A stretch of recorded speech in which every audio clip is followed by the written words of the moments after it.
السلام عليكم.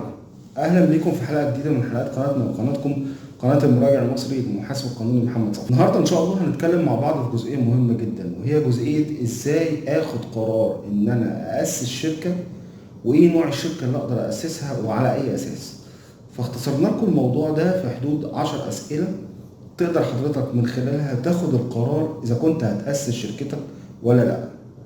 فاحنا نبدا مع بعض دلوقتي على طول وموضوع تاسيس الشركه ونشوف مع بعض. اول سؤال معانا، هو انا محتاج افتح شركه اصلا؟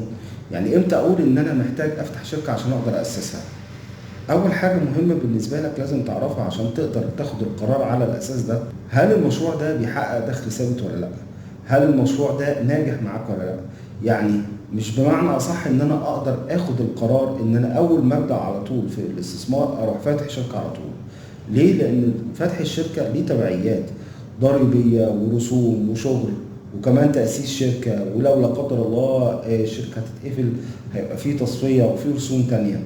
فمهم جدا ان انا اكون جربت واشتغلت في السوق بالموضوع ده. ازاي؟ الشغل ده بيكون عن طريق ان انت بتشوف شغل السوق وتعمل له حاجتين. يا اما الجزئيه الاولى ان انت تعمل دراسه جدوى للسوق قبل ما تفكر ان انت تاسس الشركه، او الجزئيه الثانيه معانا ان انت تعمل حاجه تانيه، ان انت ممكن تدخل شريك مع شركه قائمه وتقدر تشتغل من خلالها، والا على اساسها تقدر تدرس السوق بتاعك بشكل واقع وعملي، علشان على اساسه هتقدر تعرف اذا كان المنتج اللي انت هتقدمه ده هتقدر تبيعه ولا لا. فمهم جدا ان انت تقدر تسال نفسك السؤال ده. تاني سؤال، هل انا اقدر اشتغل لوحدي ولا لا؟ السؤال ده مهم جدا ان انت تبقى عارفه. هل انت هتقدر ان انت تشتغل لوحدك ومن غير شركاء وتعتمد على علاقاتك وشغلك في السوق ولا لا؟ لو انا هشتغل لوحدي في عندك فرصتين من الشركات. الشركة الأولى اللي هي شركة الشخص الواحد، والجزء الثاني اللي هو المنشأة الفردية، سواء دي أو دي. وطبعا أنا شرحت لحضراتكم بالتفصيل قبل كده الفرق بين الاثنين، تقدروا ترجعوا ليها في الفيديوهات بتاعتكم. فمهم جدا ان انت تسال نفسك السؤال ده، هل انا اقدر اشتغل لوحدي؟ وهل اقدر ان انا اشيل السوق لوحدي؟ الحاجه الثانيه المهمه، ايه طبيعه النشاط اللي انا هشتغل على اساسه؟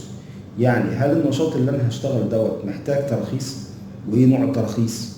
والتراخيص دي مبالغها كام؟ وعلى اي اساس هقدر اشتغل؟ لان ممكن تكون هتشتغل في حاجات ما ينفعش فيها الشغل الا بالموافقه الامنيه. يعني مثلا في حاله المنشات الفرديه، سواء الدعايه والاعلان او التدريب، ما بيطلعش السجل التجاري الا بعد الموافقه الامنيه. والموافقه الامنيه دي عشان تطلع السجل التجاري بيقعد من 3 ل 6 شهور عشان تقدر تطلعه. فمش هتقدر تشتغل الا بعد 3 ل 6 شهور عشان تقدر تفتح حساب البنك الخاص بالشركه. طيب على اي اساس هعمل؟ طب انا ممكن اخد حل تاني، ان انا بدل ما هاسس منشاه فرديه مش هقدر استنى 3 شهور، يبقى ناخد تاسيس الشركه اللي على اساسه بخلص جزئيه السجل التجاري واقدر ان انا اسس شركتي، واقف بدل ما اقف في التراخيص بتاعتي، لا انا اقدر اسس الشركه على طول. فمهم جدا ان انت تعرف الاسئله دي بالنسبه لك عشان تاخد القرار. الجزئيه الثانيه مثلا، حتى لو انا باسس وعايز اضيف نشاط النقل، نشاط النقل محتاج ترخيص، الترخيص ده بفلوس، هل هحتاج النشاط النقل دلوقتي ولا لا؟ الحاجه الثانيه، في عندي غرف صناعيه، هل هقدر اضيف الغرف الصناعيه دلوقتي ولا لا؟ فانت محتاج تدرس شركتك اللي انت هتأسسها الاول والانشطة بتاعتها عشان تعرف من خلالها. محتاج الاول تقعد مع حد متخصص في تأسيس الشركات عشان على اساسه تاخد القرار بتاعك. فمهم جدا ان انت تراجع الحاجات ديت قبل ما تاخد القرار بتأسيس الشركة بتاعتك، عشان تقدر تحسب التكلفة بتاعت شركتك هتبقى في حدود كام، او كمان الانشطة اللي انا هاخدها دي هتفرق بالنسبة لي بعد كده. الحاجة المهمة التانية، العنوان الخاص بالشركة. هل أنا محتاج عنوان للشركة يكون ثابت؟ يعني بمعنى صح، هل أنا محتاج عنوان أخده للشركة بشكل دائم أبقى قاعد فيه ومارس من خلاله النشاط؟ ولا أنا مش محتاج المبالغ الخاصة بالإيجار بتاعتي دي دلوقتي وأقدر آخد ورك سبيس؟ يعني إيه ورك سبيس؟ يعني من الآخر إن أنا بروح لمكان هو بيأجر لي مكتب خاص بالشركه، اقدر ان انا امارس من خلاله، بيدي لي عدد ساعات اقدر اقابل العملاء واشتغل من خلالها. فانا بوفر على نفسي وبوفر على شركتي في الاول، بدل ما اخد قيمه ايجار كبيره كل شهر بدفعها، لا انا هدفع قيمه صغيره اللي على اساسها اقدر اقابل العملاء واشتغل بمكان صغير. او لا ده النشاط بتاعي محتاج قيمة ايجار ومكان لازم يكون متواجد طول الوقت. فانت لازم تاخد القرار على اي الاساس ده. هل انا محتاج عنوان دائم والناس تجيلي من خلاله، ولا كل الحكاية ان انا محتاج بس عنوان في ورك سبيس اقدر اشتغل من خلاله واقدر اعمله؟ زي ايه؟ زي مثلا انا عندي مثلا نشاط تكنولوجيا المعلومات. في كتير من المهندسين لما بيجي يأسس هو مش محتاج مكان دائم، لان اغلب شغله مثلا بيبقى ريموتلي عن طريق الشغل مثلا مع شركات خارجيه بره، فهي ما بيجيلوش في المقر، فهو مش محتاج مقر. فبيعمل ايه؟ بيروح زي الورك سبيس دوت ويأجر من خلالهم مكتب يقدر يشتغل من خلاله المكان دوت، ويقدر يعمل شغله ويشتغل عليه. في واحد تاني لا، ده انا محتاج مكان ومحتاج مخزن اقدر اشتغل من خلاله. زي ان انا مثلا يكون عندي توريدات عموميه محتاجه مكان اقدر احط فيها الحاجه بتاعتي اللي انا هبيعها بعد كده، فانا محتاج مكان دائم. فلازم تحدد انت المكان بتاعك محتاجه بشكل دائم ولا لا، وهل المكان اللي انا محتاجه ده محتاج فتره طويله ولا فتره صغيره. حاجه بقى من المهم جدا اللي انت لازم تعرفها من الاول، شغل الحسابات الخاص بالشركه. هل انا محتاج حسابات قويه ومعقده ومحتاج محاسبين خاصين بالشركه، ولا انا كل الحكايه حسابات بسيطه ولا لا؟ يعني ايه الكلام ده؟ يعني بمعنى اصح، هل انا ممكن اعتمد على المحاسب القانوني بتاعي ان هو يعمل لي شغل حاجه اسمها البوك كيبنج، ان يعمل لي شغل حسابات موثق في الشركه، لان انا شغلي مش كبير وصغير، فممكن المحاسب القانوني الخاص بالشركه يعمل لي الشغل دوت؟ ولا لا ده انا محتاج شغل حسابات كبير، فمحتاج محاسب يكون موجود عندي، ومحتاج يكون في برنامج محاسبي موجود اللي على اساسه المحاسب القانوني بتاعي بيراجع على شغل المحاسب وبيدي تقارير على اساسه، لان كل حركه من الحاجات دي محتاجه تكلفه. فلازم تعرف النشاط بتاعك محتاج الكلام ده ولا لا. زي ما قلنا قبل كده على الورك سبيس، بالنسبه للناس اللي بيشتغلوا مثلا في مجال تكنولوجيا المعلومات، هو ما بيحتاجش في الاول مثلا محاسبين كتار عشان مش محتاج شغل كتير.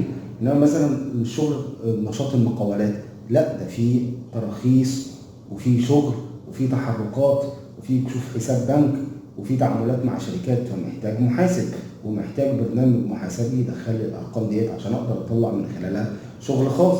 فمهم جدا ان انت تحسب على اساس شغلك الكلام ده، لان ده بيحدد المبالغ اللي انت تقدر على اساسها تقدر تشتغل بيها. الحاجه الثانيه ودي مهمه، هل انا اتعامل مع عملاء افراد ولا شركات؟ ليه؟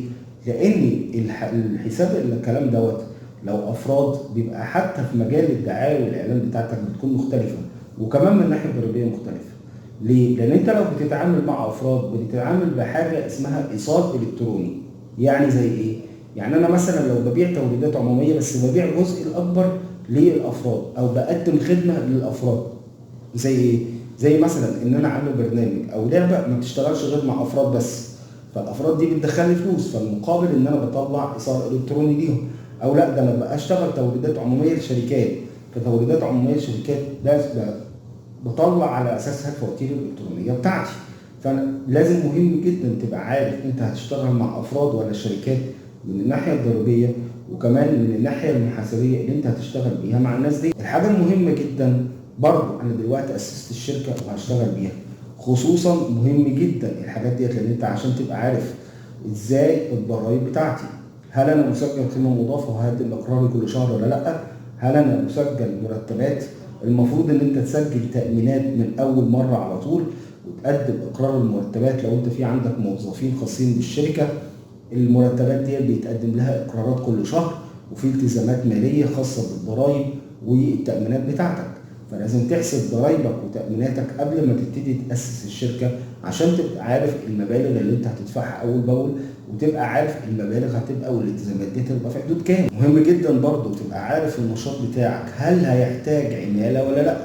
يعني بمعنى اصح، هل انا هحتاج عماله كثيفه العماله، ولا محتاج بس موظف او اتنين، او لا انا مش محتاج حد خالص لان انا كل الشغل بتاعي بسيط. مهم جدا ان انت تعرف كل ده، لان الموضوع مش موضوع مرتب العماله بس، لا الموضوع ده عليه ضرائب وعليه تامينات وعليه ضريبه مرتبات. مهم جدا ان انت تبقى عارف الجزئيه ديت عشان تقدر تحسب على اساسها اذا كنت هتاخد قرار تاسيس الشركه ولا لا. مهم جدا ان انت تبقى عارف، ودي جزئيه كتير قوي بيسالني فيها، هل انا هبني النشاط بتاعي على اساس الشركه ولا لا؟ يعني بمعنى اصح، هل الشركه بتاعتي والشغل بتاعي اعمله على المدى الطويل، ولا انا لا ده انا داخل اجرب في جزئيه وامشي على طول؟ لو انت داخل تجرب وتشوف السوق في الاول زي ما قلت لك في الجزء الاولاني، ان انت ممكن تخش شراكه مع حد وتجرب معاه الشغل الاول قبل ما تبدا تشتغل. ليه؟ لان الشراكه في الشغل زي ما قلنا قبل كده بتعرف من خلاله الشغل بتاعك، وبتعرف من خلاله السوق هيبقى شكله ازاي. انما لو انت مصمم ان انت تشتغل، ممكن تبدا في الاول بنشاط صغير زي نشاط المنشاه الفرديه، او نشاط التوصيه البسيطه، او شركات الاشخاص اللي عن طريقها ان انت تقدر تاسس، ولو لا قدر الله في مشكله ممكن تقفلها بسرعه بدل ما تبدا شركات اموال. انما لو انت محدد طريقك وعارف جزئيتك كويس قوي، وعارف ان انت في شركه هتخش بعد كده، يبقى ممكن تبدا بشركات الاموال زي شركه ذات المسؤوليه المحدوده، اللي اهم ميزه فيها ان لو في خلاف مع الضرايب ما يخشش على الاموال الشخصيه بتاعتك.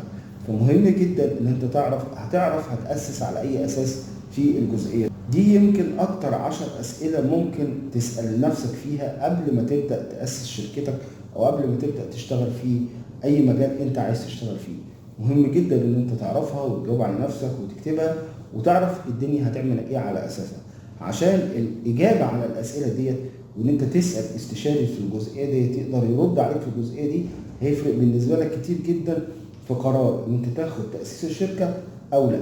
وهسيب لكم في المصادر تحت جزئيه مهمه جدا، اللي هي الجزئيه بين فروقات الشركات، تقدر من على اساسها تعرف ايه افضل شركه مناسبه ليك، وكمان ايه الضرايب والالتزامات اللي عليك.